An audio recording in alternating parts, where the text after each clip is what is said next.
সিদ্দিক আকবর আবু বকর রাদিয়াল্লাহু তাআলা আনহু, আল্লাহর নবীর সাহাবী আবু বকর সিদ্দিক আর ওমর দুজনের চমৎকার দুটা ঘটনা। হযরত ওমর ফারুক রাদিয়াল্লাহু তাআলা আনহু তখন মাত্র বয়স কম। একদিন ছাগল চরানোর জন্য বিশাল বড় মরুভূমির ভিতরে গেলেন। ছাগল চরাইতেছেন দুইজন ইহুদি আসলো ওমরের সামনে। ওমরের সামনে দুইজন ইহুদি এসে ডাক দেয়া বলে, ওমর, একটা সিগনেচার দেওয়ার জন্য তোমার কাছে আসলাম। বলে, কিসের সিগনেচার? সিগনেচারটা দামি একটা সিগনেচার, তুমি দিবা। হযরত ওমর তখনও মুসলমান হয় নাই, নবীও তখনও নবী হয় নাই। ওমর তখন একজন সাধারণ রাখাল। দুইজন ইহুদি ওমরের কাছে একটা কাগজ নিয়ে আসলো, একটা সিলমোহর নিয়ে আসলো। ওমরকে ডাক দেয়া বলে, ওমর, তুমি একটা কথার উপরে সিগনেচার দিবা। বলে, কি কথা?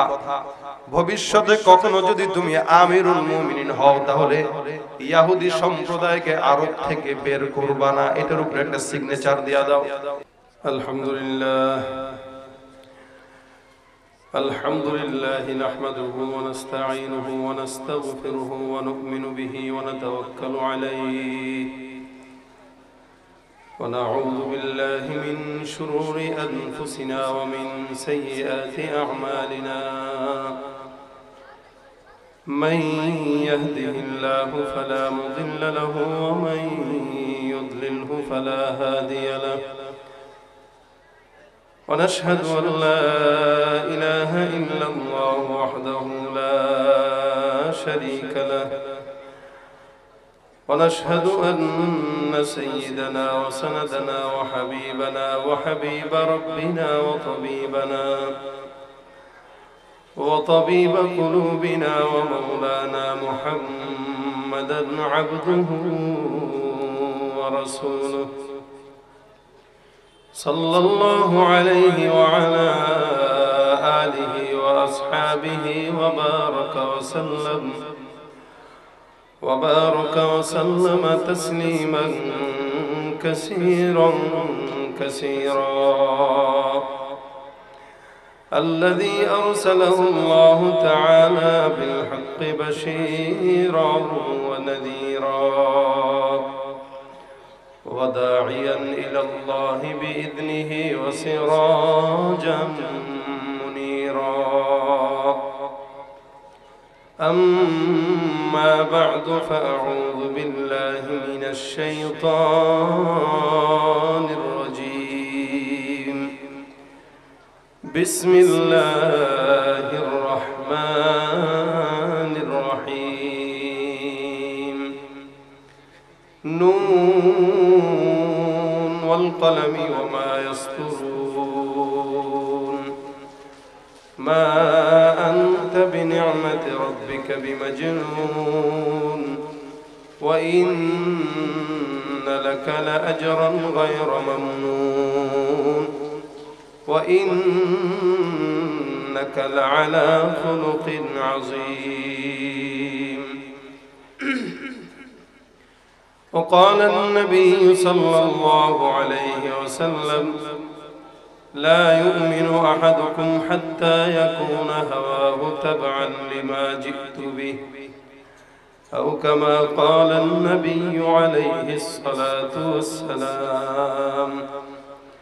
وقال تعالى في شان حبيبه ومحبوبه مخبرا وآمرا: إن الله وملائكته يصلون على النبي يا أيها الذين آمنوا صلوا عليه وسلموا تسليما.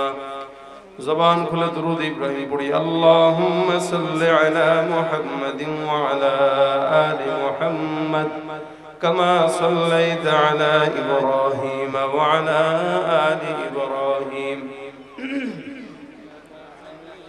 اللهم بارك على محمد وعلى آل محمد كما باركت على إبراهيم وعلى آل إبراهيم إنك حميد مجيد. لا إله إلا الله لا إله إلا الله لا إله إلا الله لا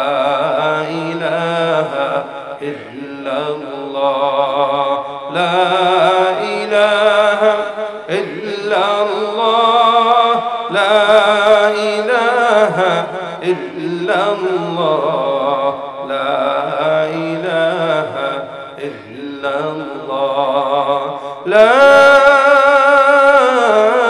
ইলাহা ইল্লাল্লাহ মুহাম্মাদুর রাসূলুল্লাহ সাল্লাল্লাহু আলাইহি ওয়াসাল্লাম। আলহামদুলিল্লাহ, আজিজিয়া সুলতানুল উলুম মাদ্রাসার উদ্যোগে আয়োজিত ৪৬তম বার্ষিক ইসলামী সম্মেলনের আজকের সম্মানিত সভাপতি, দিন প্রিয় ইসলাম প্রিয় ভাইরা, আল্লাহ পাক রব্বুল আলামিনের দরবারে লাখো কোটি শুকরিয়া যে রব্বুল আলামিন আপনাকে আমাকে ইমানি মুযাকারা এশার নামাজের পর আজকের এই মজলিসে বসার তৌফিক দান করেছেন। জবান খুলে সকলে বলি আলহামদুলিল্লাহ।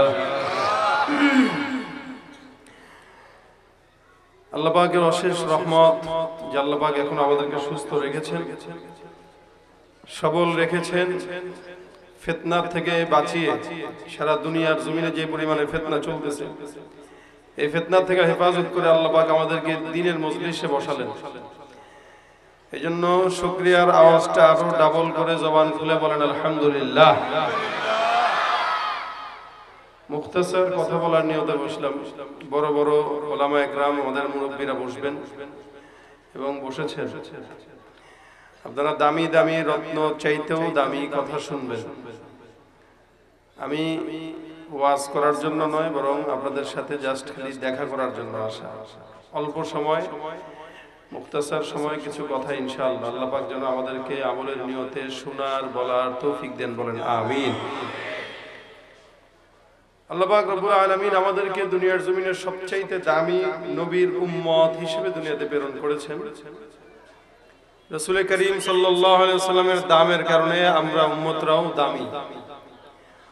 অনেক নবী রাসূল এই দুনিয়াতে এসেছেন, কোন নবী রাসূলদের উম্মতদের আমাদের মতো দামি আল্লাহ পাক রব্বুল আলামিন করেন নাই। আমাদেরকে মুহাম্মদুর রাসূলুল্লাহ সাল্লাল্লাহু আলাইহি ওয়াসাল্লামের উম্মত বলে যত দামি করেছেন। আমাদের রাসূল দামি, যার কারণে আমরা দামি। আমাদের রাসূল দামি, যার কারণে সাহাবা একরাম দামি। আমাদের রাসূল দামি, যার কারণে মক্কা দামি। আমাদের রাসূল দামি, যার কারণে মদিনা দামি। সব সময় আল্লাহ পাক রব্বুল আলামিন রাসূল করিম সাল্লাল্লাহু আলাইহি ওয়াসাল্লামের সাথে সম্পৃক্ত যা আছে সবকিছুকে আল্লাহ পাক দামি বানিয়েছেন। অন্য নবীর উম্মতদেরকে আল্লাহ পাক রব্বুল আলামিন যখন তখন যেভাবে মনে চেয়েছেন সেভাবে সেই নামে আল্লাহ পাক রব্বুল আলামিন রেখেছেন। কিন্তু আল্লাহ পাক আমাদেরকে, বিশেষ করে রাসূলের উম্মতদেরকে আলাদা একটা নামই দিয়েছেন। কোরআনের ভিতরে আল্লাহ পাক বলেন ইয়া আইয়ুহাল্লাযীনা আমানু, অর্থাৎ আল্লাহ পাক নিজে আমাদের নাম দিয়েছেন মুমিন। আল্লাহ পাক নিজে এই নামটা আল্লাহ পাক আমাদেরকে দিয়েছেন। অন্য কোন নবীর উম্মতদেরকে আল্লাহ পাক এভাবে নামকরণ করেন নাই। অসংখ্য নবী রাসূল দুনিয়াতে এসেছেন যাদেরকে আল্লাহ পাক কোরআনে নাম ধরে ধরে উল্লেখ করে করে বলেছেন। কিন্তু আমাদের নবী মুহাম্মদুর রাসূলুল্লাহ সাল্লাল্লাহু আলাইহি ওয়াসাল্লামকে আল্লাহ পাক রব্বুল আলামিন এত দামি বানিয়েছেন, দামের কারণে রাসূলের নাম কোন জায়গায় শুধুমাত্র নাম ধরে রাসূলকে কোন জায়গায় আল্লাহ পাক ডাকেন নাই। আল্লাহ পাক রব্বুল আলামিন নবীর দামের কারণে নবীর নামের সঙ্গে নবীর লকবও লাগিয়েছেন, যেটা অন্য নবীদের ব্যাপারে আল্লাহ পাক রব্বুল আলামিন করেন নাই। যেমন নাকি আল্লাহ পাক রব্বুল আলামিন মূসা নবীকে ডেকেছেন ইয়া মূসা লা তাখাফ, ইয়া ইব্রাহিম কদ সাদ্দাকতার রুইয়া, ইয়া ইয়াহইয়া খুযিল কিতাবা বিকুওয়া, ইয়া যাকারিয়া ইন্না নুবাশশিরুকা বিগুলামিন ইসমুহু ইয়াহইয়া ওয়া ইব্রাহিম ওয়া ইসমাঈল ওয়া যাল কিফল। যত নবীদেরকে আল্লাহ পাক কোরআনে নাম উল্লেখ করেছেন সব নবীদেরকে আল্লাহ পাক নাম ধরে ধরে ধরে ধরে বলেছেন। আর আপনার আমার নবী মুহাম্মদুর রাসূলুল্লাহ সাল্লাল্লাহু আলাইহি ওয়াসাল্লামকে আল্লাহ পাক যেখানেই নাম ধরেছেন নামের পাশে নবীর লকবটাও লাগিয়েছেন। সুবহানাল্লাহ। যেমন আল্লাহ পাক বলেন মা কানা মুহাম্মাদুন আবা আহাদিন মির রিজালিকুম ওয়ালাকিন রাসূলুল্লাহ। এখানে আল্লাহ পাক বলেন মুহাম্মদ তোমাদের কোন পুরুষের পিতা নয়। মুহাম্মদের পরিচয় শুনো। মুহাম্মদকে সাধারণ অন্য কোন নবীদের মতো ভাবার কোনো প্রশ্ন আসে না। মুহাম্মদের পরিচয় কি? ওয়ালাকিন রাসূলুল্লাহ। মুহাম্মদ হলো আল্লাহ পাকের রাসূল। আরেকটা পরিচয় খাতামুন নবিয়্যিন। কিয়ামত পর্যন্ত যদি গোলাম আহমদ কাদিয়ানীর উম্মতের আদর্শ এই কথা প্রমাণ করে যে গোলাম আহমদ কাদিয়ানী নবী, আল্লাহ পাক তার প্রশ্নের জবাবে আরো ১৫০০ বছর আগেই বলেছেন ওয়া খাতামান নবিয়্যিন, যদি দুনিয়াতে কেউ থেকে থাকে একমাত্র মুহাম্মদ ছাড়া অন্য কেউ হতে পারে না, পারে না, পারে না।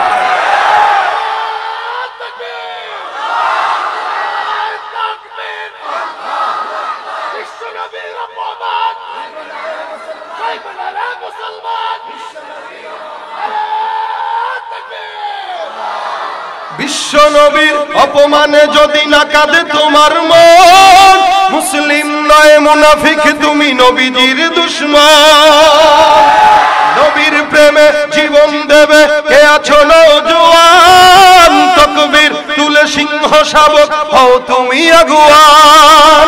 তোমার বুকে ঈমানের বল জবানে আল কোরআন, ভয় কাঁপে কাপুরুষ সব আর নরাধম শয়তান। জীবনের চেয়ে বুকে আছে বেশি নবীজির সম্মান, কেমনে তুমি থাকবে বসে হলে তার অপমান। ঠিক কিনা? তুমি সাচ্চা মুসলমান, ঈমান তোমার ধন, নবীর প্রেমে জাগ্রত তুমি নির্ভীক পালোয়ান। তুমি সাচ্চা মুসলমান, ঈমান তোমার ধন, নবীর প্রেমে জাগ্রত তুমি নির্ভীক পালোয়ান। ঠিক কিনা? নবীর ব্যঙ্গ করে পাপিষ্ঠ আর বদনসিব, আমরা তাদের ঘৃণা জানাই ধিক ধিকে ধিকে শতধিক। জাতিসংঘের কাজ কি তবে দর্শক হয়ে থাকবে চুপ, সাম্প্রদায়িক সম্প্রীতি আজ যাচ্ছে ভেঙে পাচ্ছে লোক। আজকে যারা কুলাঙ্গারের পক্ষপাতী করছো সব, তোমরা কেহ ছাড় পাবে না, শক্ত ধরা পড়বে ঠিক। বয়কট হবে, ধিক্কৃত হবে বিশ্ব জুড়ে, নিন্দা কুরাবে জাগলে মুসলমান, জাগলে মুসলমান। তুমি সাচ্চা মুসলমান, ঈমান তোমার ধন, নবীর প্রেমে জাগ্রত তুমি নির্ভীক পালোয়ান। রাসূলের জন্য তৈরি আছেন না নাই? ইনশাআল্লাহ। আল্লাহ কবুল করুক, জোরে বলেন আমিন।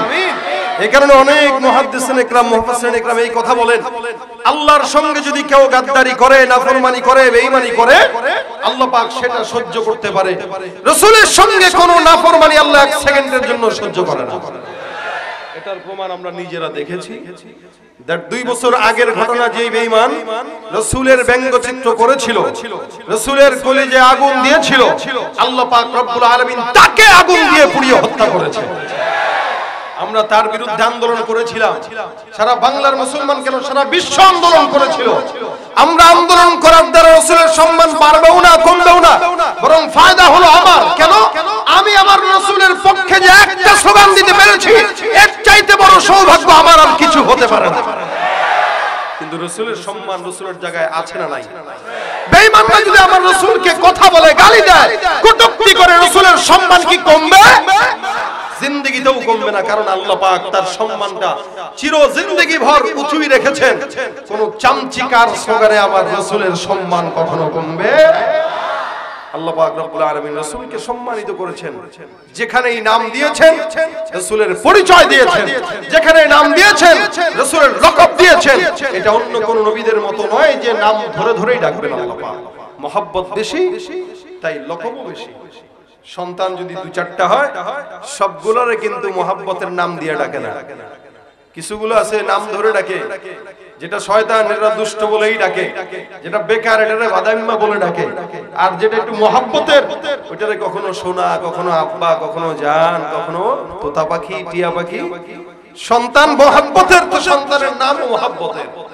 আল্লাহ পাক রব্বুল আলামিনের হাবিব মহব্বতের, যার কারণে আল্লাহ পাকও তাকে মহব্বতের নামে ডাকেন।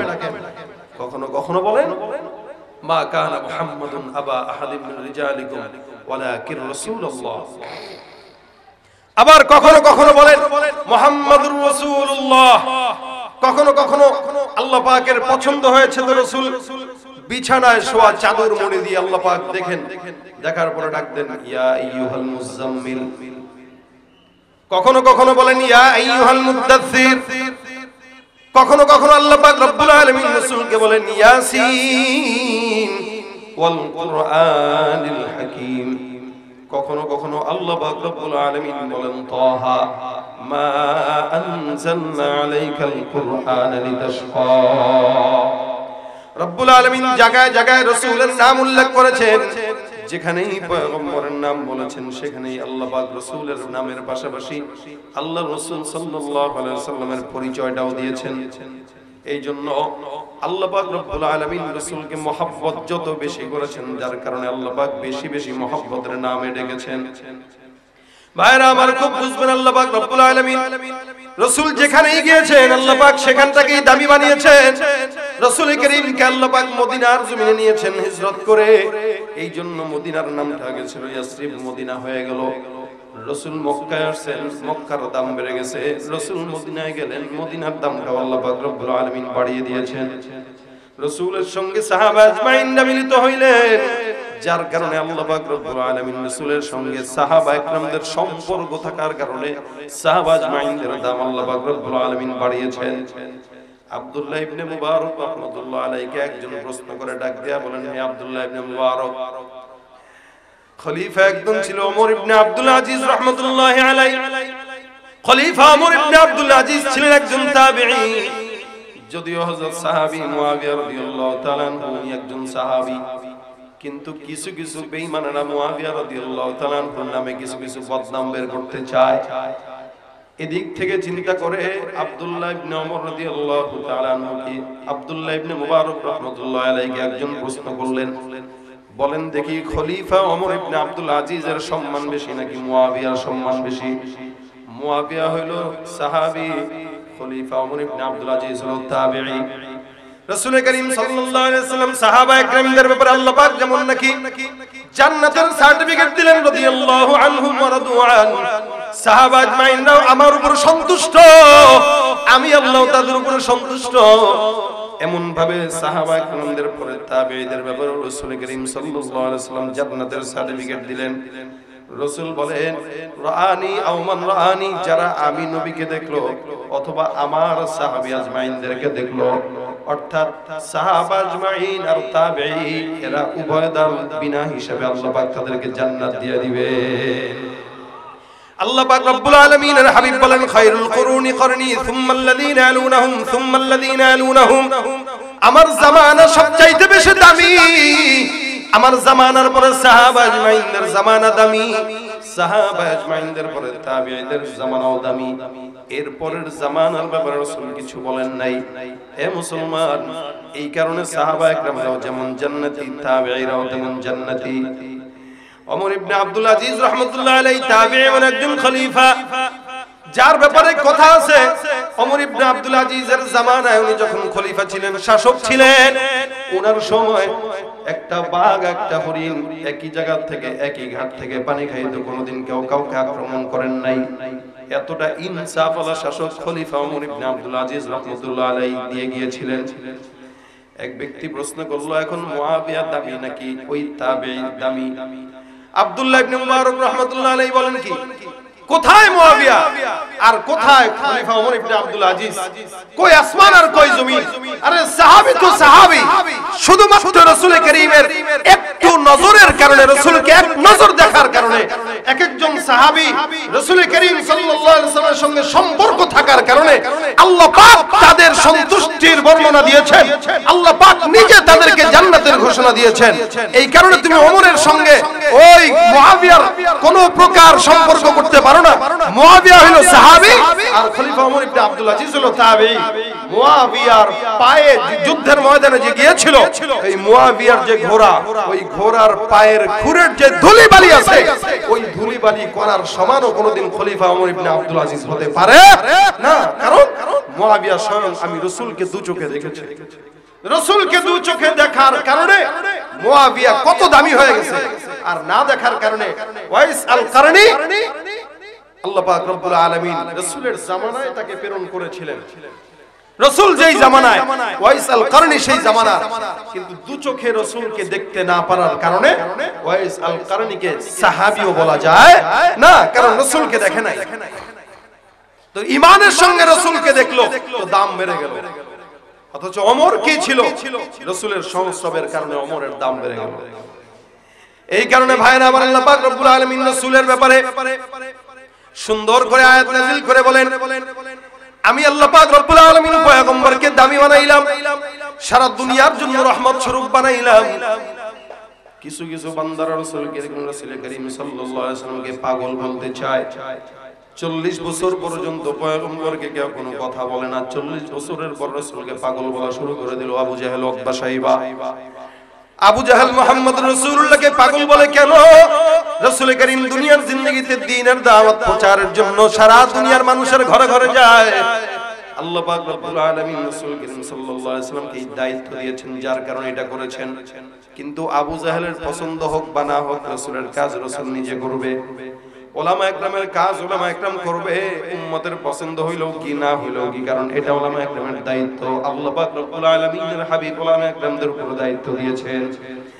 ভাইরা আমার খুব বুঝবেন, আল্লাহ পাক এই কথার সত্যতা যখন নাকি পয়গম্বরকে আবু জাহেল, উতবা, শাইবা পাগল বলে, বিরোধিতা স্বয়ং আল্লাহ পাক রব্বুল আলামিন নিজে করে বলেন, নুনুল কলমি ওয়া মা ইয়াসতুরুন।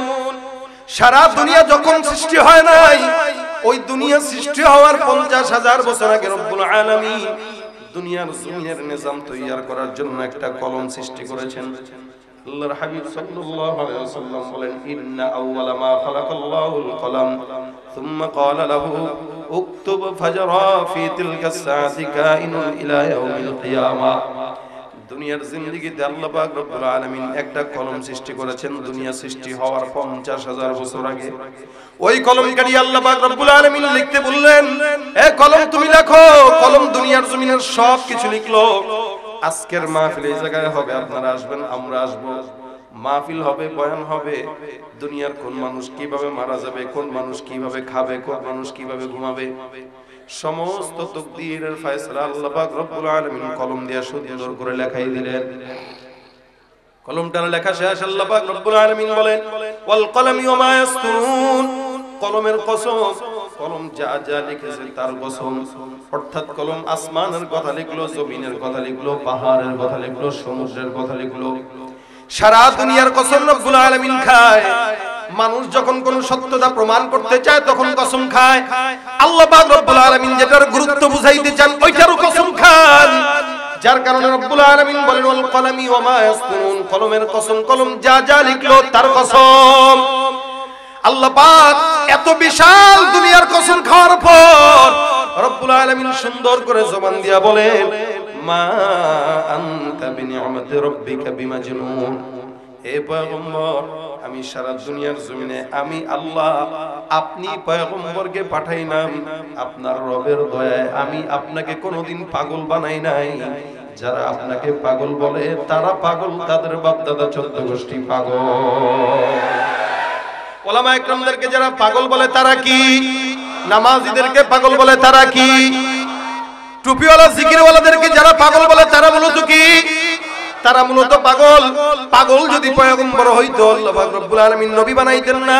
আবু জাহেলের কথা হলো, আমার মত লিডারদেরকে আল্লাহ না নবী বানাইবো। হেতে মনে করছে টাকা দিয়া নমিনেশন মনে হয় পাওয়া যায়, নবুয়তিও মনে হয় পাওয়া যাইব। হ্যাঁ, এই দেশে মানুষ টাকা দিয়া নমিনেশন কিনে না, কিনে না? কত লাখ টাকা? হ্যাঁ, কোটি টাকা। 50 লাখ, 1 কোটি। এই টাকা দিয়ে নমিনেশন কিনে।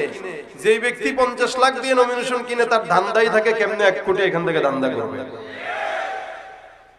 তাহলে আবু জাহেল মনে করেছে মনে হয় টাকা আছে, ক্ষমতা আছে, নবুয়তি পাওয়া যায়। অত সোজা না। এলাকার কোন মসজিদে কেউ যদি আপনাদেরকে এসে বলে 50 লাখ টাকা আমি দেব, আমার একটু ইমাম বানান, সে গাঞ্জা খায়, সিগারেট টানে, দাড়ি নাই, যত আকাম আছে সব করে, আপনারা বানাবেন তাকে? কিন্তু ইমামরে ঠিকই 5,000 টাকা ধরায় দেন, ঠিক না? ইমামরে ঠিকই 10,000 টাকা দিয়ে আপনারা খুশি। আরো চিন্তা করেন, 10,000 টাকাই তো বেশি। হুজুর গো কি এত টাকা লাগে নাকি আবার? হ্যাঁ,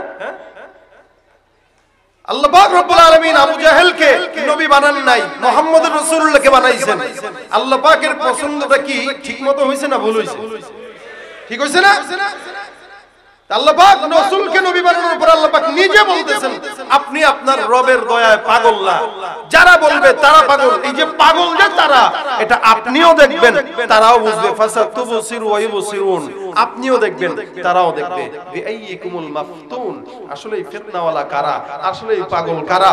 বর্তমান সময়ের ভিতরে আমরা দেখেছি ১০০০ বছর অতিবাহিত হতে চললো, এই সমাজের ভিতরে সারা বিশ্বের মানুষ যদি খুঁজে একটা মানুষ দেখাবেন আবু জাহেল নামে কেউ আছে? আছে সমাজে?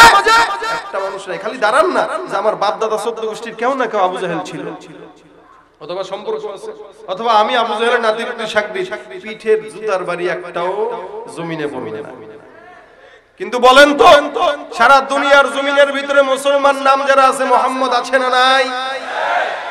এই মক্কায় যেখানে আবু জাহেলের বাসা ছিল ওই জায়গাটা আল্লাহ পাক রব্বুল আলামিন এমন কায়দা করছেন, হাজী সাহেবরা যায় আর একটু কোতানি হইলেও পায়খানা করে তারা করে আসে। চিন্তা করে যে মক্কায় আসছি, এখানে পায়খানা না করলে কি আর ক্লিয়ার হয় না? তা আপনারাও দোয়া করবেন, আল্লাহ তুমি একটু একবার হইলেও আবু জাহেলের বাসায় পায়খানা করার সুযোগ দিও। জোরে কোন না আমিন। মানে সেখানে যার বাসা ছিল ওই জায়গাটা এখন বাথরুম, এখন হাজী সাহেবরা যায় আর পায়খানা করে। দাপট তো সে কম দেখায় নাই, দাপট কোথায় গেছে? এই দুনিয়াতে অসংখ্য দাপটওয়ালা বান্দা আমরা দেখেছি, বাড়াবাড়ি কম করে নাই, কিন্তু আল্লাহ পাক কানাডার দরজাও তার জন্য বন্ধ করে দিয়েছে। বুঝছেন নি কথা? বুঝলে? কত মানুষ আমরা এই সমাজে দেখেছি যারা বেটাগিরি কম দেখায় নাই, কিন্তু আজকে ভিক্ষুকের মতো ঘুরে কোনো জায়গায় চান্স পায় না। আর ইসলামের পক্ষে একজন মেথর যদি থাকে আল্লাহ পাক মেথরের দাম বাড়িয়ে দেয় ইসলাম আর কোরআনের মহব্বতের কারণে, ঠিক কি না? সুতরাং কোরআন আছে যেখানে আমরা আছি, রাসূল আছে যেখানে আমরা আছি, লড়াই যদি করা লাগে রাসূলের জন্য করব তো ইনশাআল্লাহ। লড়াইয়ের ওই ময়দানে যেতে তোমাকে হবে, প্রয়োজনে সব রক্তটুকু জমিনেই ঢেলে দেবে, তবুও তোমায় লড়তেই হবে, মানিবে না পরাজয়, তবুও তোমায় লড়তেই হবে, মানিবে না পরাজয়। বিপ্লব মানে জীবন দেয়া বসে থাকা নয়, সে কোনদিন আসবে না রে করো যদি ভয়। বিপ্লব মানে জীবন দেয়া বসে থাকা নয়, সে কোনদিন আসবে না রে করো যদি ভয়। আসবে বিজয় রক্ত আর জীবনের বিনিময়, আসবে বিজয় রক্ত আর জীবনের বিনিময়। বিপ্লব মানে জীবন দেয়া বসে থাকা নয়, সে কোনদিন আসবে না রে করো যদি ভয়, ঠিক কিনা? রাসূলের জন্য জীবন দেব তো ইনশাআল্লাহ, রক্ত দেব তো ইনশাআল্লাহ। আল্লাহ আমাদের ঈমানকে কবুল করুক, বলেন আমিন। আবু জাহেল পাগল না, রাসূল পাগল। বলছেন কে? প্রমাণ এখন হয়েছে না হয় নাই? আল্লাহ পাক বলেন মা আনতা বিনিআমাতি রাব্বিকা বিমাজনুন ওয়া ইন্না লাকা লাআজরান গায়রা মামনুন। এই পাগলকে কেউ লাখ টাকার বান্ডিল ধরায় দেয় না, কারণ পাগল টাকার মর্যাদা বুঝে কম। বুঝবে সে 2 টাকার মাল, বুঝবে সে 5 টাকার মাল। লাখ টাকার বান্ডিল দিবে সে ওইটাকে টিস্যু পেপারও বানাইতেও পারে, কারণ তার কাছে লাখ টাকার মূল্য নাই, তার কাছে 5 টাকা 10 টাকার মূল্য। আল্লাহ পাক রব্বুল আলামিন বলেন নিরবিচ্ছিন্ন নিয়ামত হুজুর আমি আপনাকে দান করলাম, এটা কোনোদিন কোন পাগল কি কেউ দান করে? কেমন নিয়ামত রব্বুল আলামিন দান করলেন। মা আমেনা ডাক দিয়া বলেন শিশু মুহাম্মদ যখন আমার গর্ভের ভিতরে, এমন অবস্থা আল্লাহ পাক রব্বুল আলামিন বরকত দান করেছেন। অন্যান্য মারা যখন বাচ্চাকে গর্ভের ভিতরে নেয়, ওই বাচ্চাটা গর্ভের ভিতরে কত কষ্ট দেয়, লাথি দেয়, আঘাত দেয়। গর্ভের সন্তান গর্ভে থাকা অবস্থায় বমি ভাব আসে, সবকিছু খারাপ লাগে, কেমন যেন গন্ধ গন্ধ লাগে। মা আমেনা বলে আল্লাহ পাক রব্বুল আলামিন এই শিশু মুহাম্মদকে আমার গর্ভে দান করেছেন। জন্ম হওয়া পর্যন্ত আমি মা আমেনা বুঝতেই পারি নাই আমার পেটের ভিতরে একজন সন্তান আছে। এতটা আরামদায়ক ভাবে মুহাম্মদ দুনিয়ার জমিনে আসলেন। এ মুসলমান, আমিও মানুষ, আপনিও মানুষ, মুহাম্মদুর রাসূলুল্লাহ সাল্লাল্লাহু আলাইহি ওয়াসাল্লাম মানুষ, কিন্তু পার্থক্য আছে না নাই? আপনি আমি দুনিয়ার জমিনে যখন প্রথম আসি, আপনি আমি নাপাক অবস্থায় আসি। আমেনা ডাক দিয়া বলেন, মুহাম্মদ যখন দুনিয়ার জমিনের ভিতরে পদার্পণ করে, মুহাম্মদুর রাসূলুল্লাহ নিষ্পাপ অবস্থায় একদম পরিচ্ছন্ন পবিত্রতার সাথে আল্লাহর দিকে সিজদারত অবস্থায় দুনিয়াতে আসে। আপনি আমি যখন কথা বলা শিখি, তখন আমাদের জবানের কথা থাকে আব্বা আম্মা, আমাদের জবানের কথা থাকে দাদা নানা অথবা অন্য কোনো ডাক। যদি কোনো ইসলামওয়ালা সংসারের ভিতরে সন্তান জন্ম হয়, তখন আল্লাহ আল্লাহ শব্দ মা বাবার মুখ থেকে শোনার কারণে সন্তান সর্বপ্রথম আল্লাহ শব্দ বলে। আমেনা ডাক দিয়া বলেন, মুহাম্মদ যখন গর্ভে আসার পর দুনিয়ার জমিনে আসলো, যখন নাকি মাত্র কথা শিখলো, এই 2 বছর হবে হবে ভাব, মুহাম্মদের সর্বপ্রথম জবানের শব্দ ছিল আল্লাহু আকবার, সুবহানাল্লাহি বুকরাতান ওয়া আসীলা, আল্লাহু আকবার। মুহাম্মদুর রাসূলুল্লাহর জবানের আওয়াজটাই ভিন্ন, কারণ মুহাম্মদ সাধারণ কোনো বান্দা হয় নাই। মুহাম্মদুর রাসূলুল্লাহ সাল্লাল্লাহু আলাইহি ওয়াসাল্লামকে আল্লাহ পাক নিরবিচ্ছিন্ন নিয়ামত দান করেছেন। যেই নবীকে আল্লাহ পাক রব্বুল আলামিন কেমন নিয়ামত দান করতেন, গরমকালে রোদের ভিতরে যদি আল্লাহর রাসূল সাল্লাল্লাহু আলাইহি ওয়াসাল্লাম কোন জায়গায় যেতেন, আবু তালেব বলে মুহাম্মদের মাথার উপরে বিশাল বড় একটা মেঘের টুকরা এসে মুহাম্মদকে সুন্দর করে ছায়া দিত, যেন মুহাম্মদের গায়ের ভিতরে এক ফোঁটা রোদের আলো লাগতে না পারে। আল্লাহ পাক রব্বুল আলামিন বলেন, রাসূল আমি পয়গম্বর আপনাকে আমি আল্লাহ পাক রব্বুল আলামিন নিরবিচ্ছিন্ন নিয়ামত দান করলাম। এমন নিয়ামত কোনদিন আমি আপনাকে অন্য কোন নবীকে দান করি নাই, যে নিয়ামতটা পয়গম্বর আপনাকে দান করলাম। আর আপনি যে দুনিয়ার জমিনে আগমন করবেন, আপনি যে দুনিয়াতে আসবেন, আপনার আসার সংবাদটা আমি অন্যান্য নবীদেরকে কিতাবের ভিতরে বর্ণনা করলাম। এটা অন্য মানুষরা জানলো, যাতে করে আপনি দুনিয়ার জমিনে আসার পর কোনো দ্বন্দ্ব না লাগে। এ মুসলমান, আজকে এই জায়গায় মাহফিল সুন্দর করে প্যান্ডেল হয়েছে, মাইকানা হয়েছে, পোস্টারও লেখা হয়েছে নুরুল ইসলাম অলিপুরি সাহেব হুজুর, নুরুল ইসলাম আজিব সাহেব হুজুর। বলেন তো, এই যে পোস্টার সামিয়ানা যদি না টানানো হতো, কেউ কি জানতো যে আজকে হুজুর আসবে? আবার যদি হুজুরের এমনি আসতো, দাওয়াত টাওয়াত ছাড়া, টুপি এমনি মাথায় দিয়ে চায়ের দোকানে আসতেন, ঘুরতেছে বা এই রাস্তা দিয়ে আসতেছে, তো মানুষ মনে করতো কিরে হুজুরকে অলিপুরি হিসাবের মতো দেখা যায়। আবার কেউ সন্দেহ থাকতো যে আসলে অলিপুরি কিনা, 2 গ্রুপ হয়ে যেত। কেউ বলতো না এটাই অলিপুরি হুজুর, কেউ বলতো না এটা হুজুর না, হয়তো হুজুরের মতো কেউ, কারণ এখানে হুজুর কেন আসবে? এইরকম দ্বিধা তো মুহাম্মদুর রাসূলুল্লাহর জন্মের পরেও হওয়ার সম্ভাবনা ছিল, যার কারণে আল্লাহ পাক রাসূল কেমন হবে, চেহারা কি হবে, নাম কি হবে, বাবার নাম কি হবে, কোথায় যাবে, মদিনায় হিজরত করবে, কার ঘরে যাবে, আল্লাহ পাক প্রত্যেকটা জিনিস রাসূল আসার আগেই অন্য কিতাবগুলোতে উল্লেখ করে দিয়েছেন। সুবহানাল্লাহ।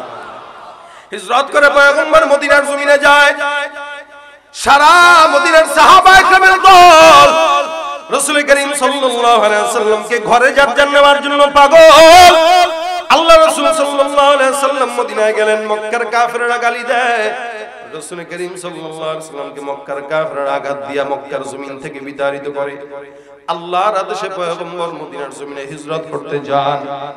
রাসূল করিম উটের উপরে বসা, রাসূল করিম সাল্লাল্লাহু আলাইহি ওয়াসাল্লামকে মেহমানদারি করানোর জন্য মদিনার মানুষেরা পাগল হয়ে গেছে। দেখেন হালত কি, মক্কার মানুষরা রাসূলকে মারে, আঘাত দেয়, মদিনার কাফেররা রাসূলকে স্বাগতম জানায়।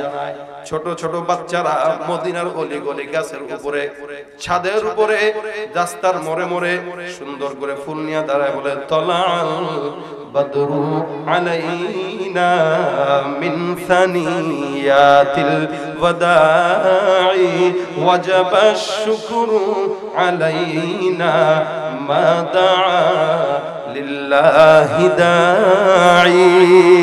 মদিনার সমস্ত বাচ্চারা এরকম সুন্দর করে স্বাগতম জানায়। কিছু সাহাবা একরাম পয়গম্বরের উটের রশি ধরে টান দেয়। রাসূল করিম ডাক দিয়ে বলে, সাহাবা একরাম উটের রশি ছেড়ে দাও, কারণ আমার উট কোন জায়গায় যাবে এটা আমিও জানি না। আমার উট কোন জায়গায় যাবে, কার ঘরে যাবে, আমার রব্বুল আলামিন উটকে নিজেই আদেশ দিয়ে দিয়েছে। দেখেন সাহাবা আজমাইনরাও জানে না রাসূলের উট কোথায় যাবে, রাসূল কার ঘরে বসবে। আল্লাহ পাক রব্বুল আলামিন পয়গম্বরকে জানায় দেন নাই, এটা শুধুমাত্র উটটাই জানে, আর কেউ জানে না।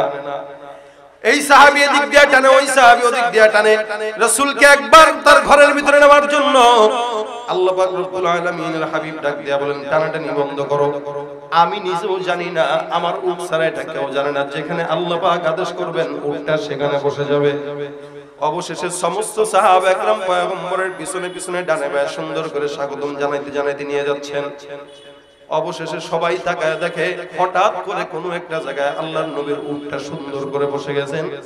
কোথায় বসলেন, কার ঘরের সামনে বসলেন, তাকায় দেখে যেই নবীর সাহাবীর ঘরের সামনে উটটা সুন্দর করে বসে গেল, ওই সাহাবীটার নাম হলো হযরত আবু আইয়ুব আনসারী রাদিয়াল্লাহু তাআলা আনহু। আল্লাহ রাসূল সাল্লাল্লাহু আলাইহি ওয়াসাল্লাম ওই জায়গায় বসলেন, আবু আইয়ুব আনসারীর ঘরে গেলেন। এই যে ঘরে আসলেন, এই সব কিছু করলেন, এগুলো আল্লাহ পাক রব্বুল আলামিন আগের থেকে নির্দিষ্ট করে রাখলেন।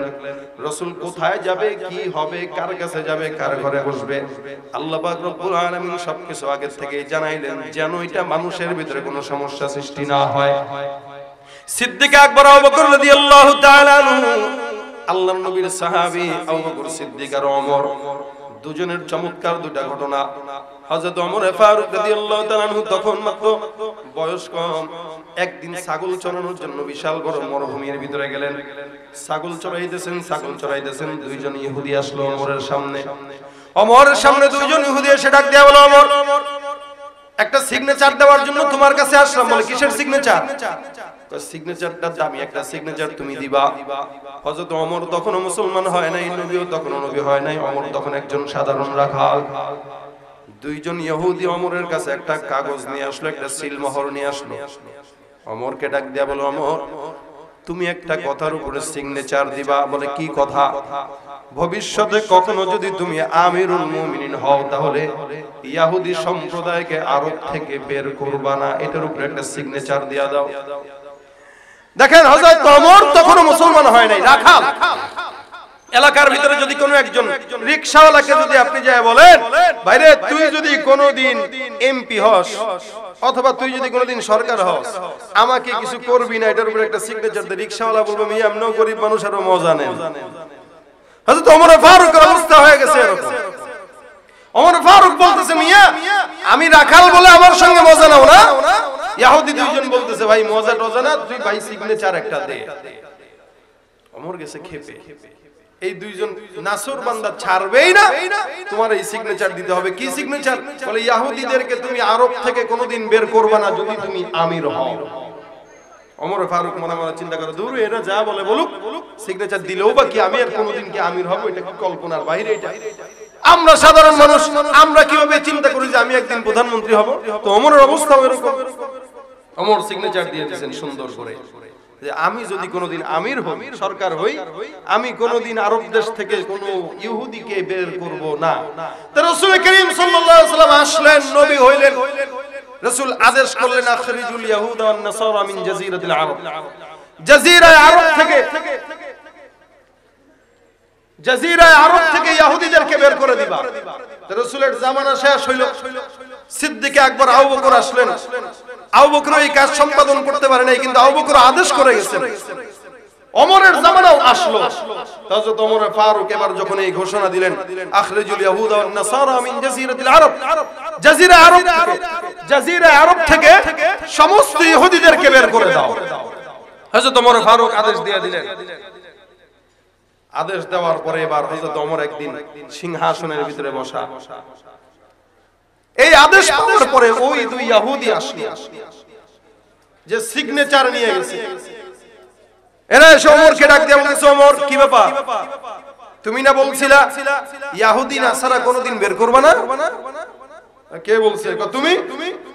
এই যে দেখো সিগনেচার দেওয়া আছে এখানে, তোমার হাতের সাইন। তুমি নিজে বলছো ইহুদিদেরকে কখনো বের করবে না যদি তুমি আমির হও। আজকে তুমি ইহুদিদেরকে বের করার স্লোগান কোন মুখে দাও? তুমি না মুসলমান, তোমার তো কথার দাম থাকা উচিত। হযরত আমিরুল মুমিনিন হযরত ওমর ফারুক রাদিয়াল্লাহু তাআলার মেজাজ খারাপ হয়ে গেছে। বাটপার দুইটা তোমরা এখানে আসছো এখন না সেই সিগনেচার নিয়া। আমি যখন সিগনেচার দেই তখন আমি মুসলমান ছিলাম না, রাসূলের আখলাকে তো ছিলাম না। আর যে একজন মুসলমান যদি কেউ না হয়, ওই ব্যক্তি তো কত উল্টাপাল্টা কথা বলতেই পারে। তা আমি যখন বলছি আমি তখন মুসলমান ছিলাম না, আমি তখন উল্টাপাল্টা কথা বলেছিলাম। সুতরাং আমি এখন রাসূলের উম্মত, আমি এখন আমির, আমার রাসূলের আদেশ তো আমার আদেশ। এই মুহূর্তে আমার সামনে থেকে না গেলে গর্দান দুখণ্ডিত হয়ে যাবে। সুবহানাল্লাহ। তো আমিরুল মুমিনিন হযরত ওমর ফারুক রাদিয়াল্লাহু তাআলা আনহু এই অর্ডার যখন করে দিলেন এই মুহূর্তে যদি বের না হও তাহলে কিন্তু গর্দান যাবে। দেখেন এই ইহুদি দুইজন বুঝলো কেমনে যে আমিরুল মুমিনিন ওমর একদিন হবে। আল্লাহ পাক রব্বুল আলামিন রাসূলের জামানা কি হবে, কেমন হবে, কে আমির হবে কি না হবে, আল্লাহ পাক সবকিছু আগেই বুঝার জন্য দিয়ে গেছেন, যার কারণে ইহুদিদের বুঝতে বাকি থাকে নাই যে কে কি হবে। এটা থেকে দেখে দেখে তারা বুঝতো যে মুহাম্মদ আসার পরে এই হবে, সেই হিসাবে যেন পদক্ষেপ নিতে পারে। নারায়ে তাকবীর, জবান খুলে নারায়ে তাকবীর। মুনাজির জামান আল্লামা মুফতি নুরুল ইসলাম ওলিপুরি সাহেব হুজুরের আগমন, নুরুল ইসলাম হুজুরের আগমন, ওলিপুরি সাহেব হুজুরের আগমন। আলহামদুলিল্লাহ, আল্লাহ পাক রব্বুল আলামিনের বড় রহমত যে এই